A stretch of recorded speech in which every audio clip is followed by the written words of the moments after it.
स्वागत है आप सबका हमारे YouTube चैनल माइंडसेट वाला बंदा पर। अगर आप लाइफ में लेवल अप करना चाहते हैं तो ये वीडियो आपके लिए है। तो चलो बिना किसी देरी के शुरू करते हैं। आज की जो बातचीत है वो कुछ बहुत ही कड़वी और ज़रूरी सच्चाइयों के बारे में। मतलब वो बातें जो अक्सर हमें तब समझ आती हैं जब वक्त, आप समझिए, रेत की तरह हाथ से फिसल चुका होता है और पीछे मुड़कर देखने पर सिर्फ पछतावे की एक लंबी परछाई नजर आती है।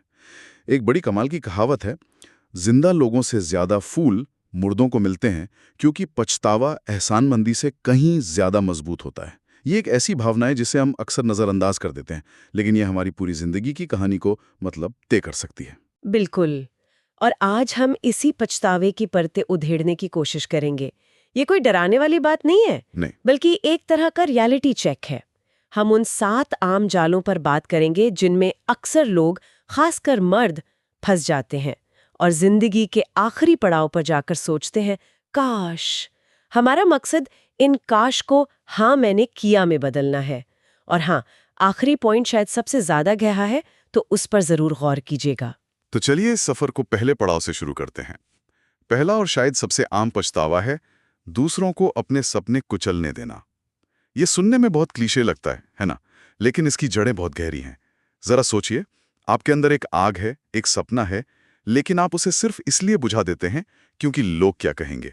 और इसमें जो सबसे बेरहम सच्चाई है वो ये है कि जिन लोगों के डर से, मतलब जिनके जजमेंट के डर से आज कोई कदम नहीं उठा रहे, 10 साल बाद उनमें से ज्यादातर आपकी जिंदगी का हिस्सा भी नहीं होंगे। होंगे ही नहीं। वो एक धुंधली याद बनकर रह जाएंगे। तो असल में हुआ क्या?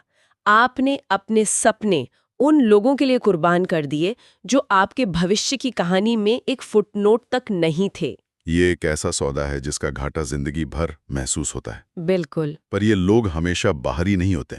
कई बार ये हमारे सबसे करीबी होते हैं, हमारे दोस्त, हमारा परिवार। वो शायद हमारी भलाई चाहते हैं, लेकिन उनकी जो सोच है वो हमारी उड़ान को छोटा कर देती है। वो हमारे सपनों पर हंसते हैं या उसे अव्यावहारिक कहकर बस खारिज कर देते हैं। उस स्थिति को संभालना सबसे मुश्किल होता है। वहां पर ना थोड़ी सी भावनात्मक निर्ममता जरूरी हो जाती है। आपको ये समझना होगा कि आपके सपनों की जिम्मेदारी सिर्फ और सिर्फ आपकी है। अगर कोई, चाहे वो कितना भी करीबी क्यों ना हो, लगातार आपके आत्मविश्वास को तोड़ रहा है, तो उससे एक मानसिक दूरी बनाना जरूरी है। ये स्वार्थ नहीं है। नहीं, ये स्वार्थ नहीं, ये आत्मसंरक्षण है। खुद से एक सवाल पूछना बहुत जरूरी है। अगर आज दुनिया में मुझे जज करने वाला कोई नहीं होता तो मैं क्या कर रहा होता? किसी का जवाब होगा एक म्यूजिक बैंड शुरू करता, किसी का होगा पहाड़ों में कैफे खोलता। इस सवाल का जो भी जवाब है वही आपका असली रास्ता है। उस रास्ते पर न चलने का दर्द वो बाद में असहनीय हो जाता है। इस अंदरूनी लड़ाई से अब एक बाहरी लड़ाई की तरफ आते हैं, जो दूसरा बड़ा पछतावा है। धमकाने वालों यानी बुलीज के खिलाफ खड़ा ना होना। और ये जो बुलिंग है ये सिर्फ स्कूल के मैदान तक सीमित नहीं है। ये कॉर्पोरेट मीटिंग रूम में होती है, पारिवारिक समारोहों में होती है और रिश्तों में भी होती है। इसका मनोविज्ञान समझना बहुत दिलचस्प है एक्चुअली। एक बुली हमेशा उसे निशाना बनाता है जिसे वो अवचेतन रूप से कमजोर समझता है। वो पहले पानी की गहराई नापता है। अच्छा। अगर कोई आपको बार बार दबा रहा है, चाहे वो तानों से हो, आपके काम का क्रेडिट लेकर हो या इमोशनल ब्लैकमेल से, तो उसने आपको एक आसान शिकार मान लिया है। और इसे चुपचाप सहते रहना मतलब अपने आत्मसम्मान पर रोजाना एक नया घाव देने जैसा है। बिल्कुल। यहाँ पर प्रकृति से एक उदाहरण अक्सर दिया जाता है, हनी बैजर का। ओके। वो छोटा सा जानवर है, लेकिन उसका जो रवैया है वो सीखने लायक है। बिल्कुल, हनी बैजर का उदाहरण सिर्फ उसकी बहादुरी के लिए नहीं है, बल्कि उसके पीछे के सिद्धांत के लिए है। हनी बैजर कभी पीछे नहीं हटता। कभी नहीं। चाहे सामने शेर हो या लकड़बग्घों का झुंड, वो लड़ने के लिए तैयार रहता है। इसका नतीजा ये होता है कि जंगल के बड़े से बड़े शिकारी भी उससे उलझने से बचते हैं। क्यों? क्योंकि उन्हें पता है कि इस लड़ाई की कीमत बहुत ज्यादा होगी। एग्जैक्टली यही सिद्धांत इंसानों पर भी लागू होता है। जो इंसान अन्याय के खिलाफ आखिरी दम तक लड़ने का जज्बा रखता है, जिसे अपनी सीमाओं की रक्षा करनी आती है, उसे कोई दबा नहीं सकता। पछतावा इस बात का नहीं होता कि आप लड़ाई हार गए। पछतावा इस बात का होता है कि आपने लड़ने की हिम्मत ही नहीं की। सही बात है। हनी बैजर माइंडसेट ये सिर्फ लड़ने के बारे में नहीं है, बल्कि अपनी कीमत पहचानने के बारे में है। और इसी से जुड़ा है हमारा तीसरा पछतावा, जो समय की कीमत से जुड़ा है। अपने सबसे ऊर्जावान साल बर्बाद करना। हर मर्द की जिंदगी में 20 से 30 या 35 की उम्र का एक दौर आता है जब उसकी शारीरिक और मानसिक ऊर्जा मतलब चरम पर होती है। वो पहाड़ हिलाने की ताकत रखता है। लेकिन त्रासदी ये है कि ज्यादातर लोग इस सुनहरे दशक को सस्ते मनोरंजन, सोशल मीडिया की अंतहीन स्क्रोलिंग और दिशाहीन पार्टियों में गवा देते हैं। वो अपनी असली क्षमता को कभी छू भी नहीं पाते। ये वो साल है जब जिंदगी की नींव रखी जाती है।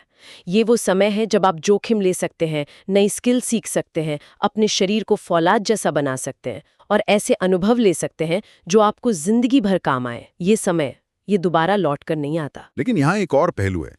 आजकल की जो ग्राइंड कल्चर की दुनिया है उसमें लोग इसका उल्टा भी तो करते हैं। वो इन सालों में खुद को इतना ज्यादा काम में झोंक देते हैं कि बर्नआउट का शिकार हो जाते हैं।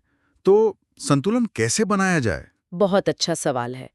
यहाँ मेहनत और दिशाहीन दौड़ में फर्क करना जरूरी है। अपने प्राइम ईयर्स को बर्बाद करने का मतलब सिर्फ आलस नहीं है। इसका मतलब ये भी है कि आप 100 घंटे हफ्ते में काम तो कर रहे हैं, लेकिन ऐसी चीज पर जो आपके भविष्य के लिए कोई मूल्य नहीं जोड़ रही। इन सालों का सही इस्तेमाल है सोच समझकर किया गया निवेश। ये निवेश आपकी सेहत में हो सकता है, नई स्किल सीखने में हो सकता है या गहरे रिश्ते बनाने में हो सकता है। तो पछतावा सिर्फ समय बर्बाद करने का नहीं होता, पछतावा गलत जगह पर अपनी अनमोल ऊर्जा लगाने का भी होता है। बिल्कुल। और गलत जगह ऊर्जा लगाने से ही जुड़ा है हमारा चौथा पॉइंट, मौकों को हाथ से जाने देना। जिंदगी हर दिन दरवाजे पर दस्तक देती है, लेकिन हम या तो शोर में सुन नहीं पाते या फिर दरवाजा खोलने से डरते हैं। आज का दौर सूचना और मौकों का एक तरह से विस्फोट है। इंटरनेट ने दुनिया को समतल कर दिया है। आप कहीं से भी कुछ भी सीख सकते हैं, किसी से भी जुड़ सकते हैं, अपना काम शुरू कर सकते हैं। इतिहास में इससे बेहतर समय शायद कभी नहीं था अपनी शर्तों पर जिंदगी जीने का। लेकिन यहाँ एक विरोधाभास है। वो क्या है? मौकों की अधिकता ने हमें पंगु बना दिया है। Paralysis by analysis. हाँ, पैरालिसिस बाय एनालिसिस कहते हैं इसे। हम सोचते रहते हैं कि ये करूं या वो करूं, और इसी सोच विचार में सारे मौके हाथ से निकल जाते हैं। सफलता के लिए आज भी वही दो पुरानी चीजें चाहिए, लगातार मेहनत और हार न मानने वाला रवैया। लोग शॉर्टकट ढूंढते हैं। हाँ, वो एक दो बार असफल होने पर मान लेते हैं कि ये मेरे लिए नहीं है। भविष्य में काश मैंने उस वक्त कोशिश कर ली होती, ये वाक्य किसी भी नाकामी से ज्यादा दर्द देता है। करियर और काम की दुनिया से निकलकर अब निजी जिंदगी के एक बहुत ही संवेदनशील पहलू पर आते हैं। पांचवा पछतावा है एक स्त्री के स्वभाव को, या यूं कहें कि एक अच्छे जीवन साथी के गुणों को न समझना। ये एक ऐसा क्षेत्र है जहां एक गलती आपकी जिंदगी के कई कीमती साल और आपकी मानसिक शांति को पूरी तरह तबाह कर सकती है। ज्यादातर लड़के सिर्फ बाहरी सुंदरता या शुरुआती आकर्षण के आधार पर रिश्ता चुन लेते हैं। वो केमिस्ट्री को कैरेक्टर से ज्यादा महत्व देते हैं। बिल्कुल। और इसका नतीजा क्या होता है? नतीजा अक्सर एक जहरीला रिश्ता या एक असफल शादी होता है, जो आपको भावनात्मक और आर्थिक रूप से तोड़कर रख देता है। यहाँ प्राथमिकता तय करना सबसे जरूरी है। एक मर्द के लिए उसकी जिंदगी का मकसद, उसका मिशन, वो हमेशा पहले आना चाहिए। और उसे ऐसा पार्टनर चुनना चाहिए जो उसके मिशन में उसका साथ दे, न कि उसे उसके रास्ते से भटकाए।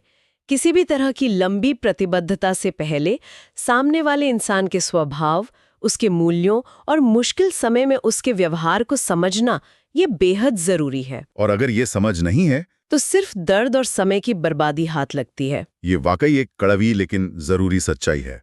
इन सब बातों से ऐसा लगता है कि जिंदगी सिर्फ एक दौड़ है, एक संघर्ष है, और यहीं से हमारा छठा पछतावा जन्म लेता है, जिंदगी का आनंद ना लेना। हाँ, हम हमेशा अगली बड़ी चीज के पीछे भागते रहते हैं।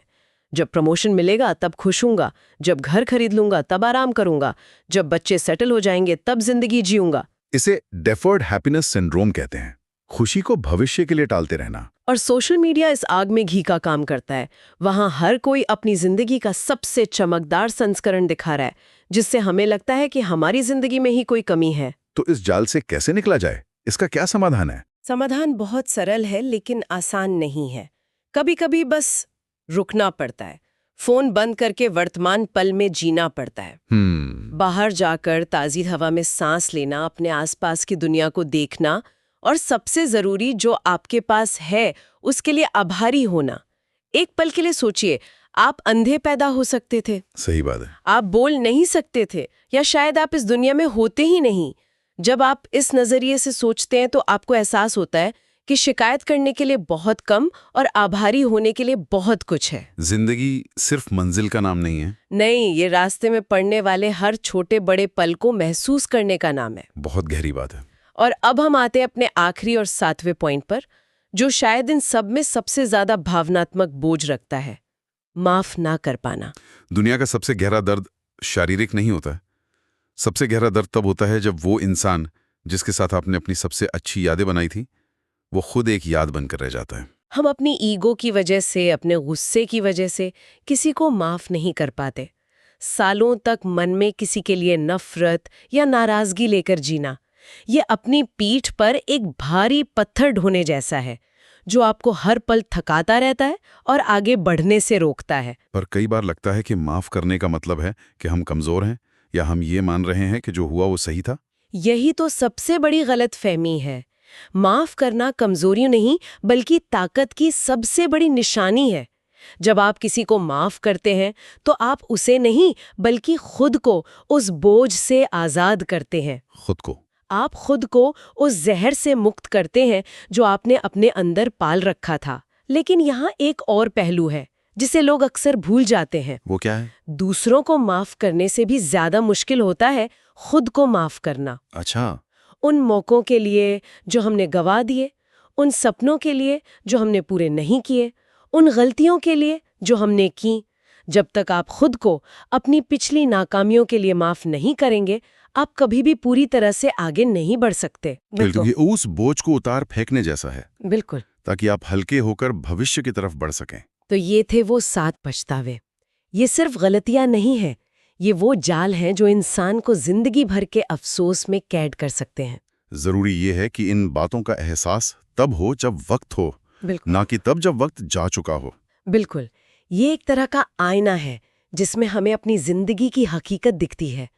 इन बातों को जानना और समझना पहला कदम है। लेकिन असली बदलाव तो तब आता है जब हम इन पर अमल करते हैं। सही कहा। तो जो भी हमें सुन रहे हैं उनके लिए एक आखिरी सवाल। सोचिए, अगर आज आपकी जिंदगी का आखिरी दिन हो तो इन 7 में से कौन सा पछतावा आपको सबसे ज्यादा चुभेगा? इस सवाल का जवाब शायद आपको आपकी असली प्राथमिकताएं दिखा दे। प्लीज वीडियो को लाइक, शेयर और कमेंट करें। और अगर आप नए आए हैं तो हमारे चैनल माइंडसेट वाला बंदा को सब्सक्राइब करना न भूलें।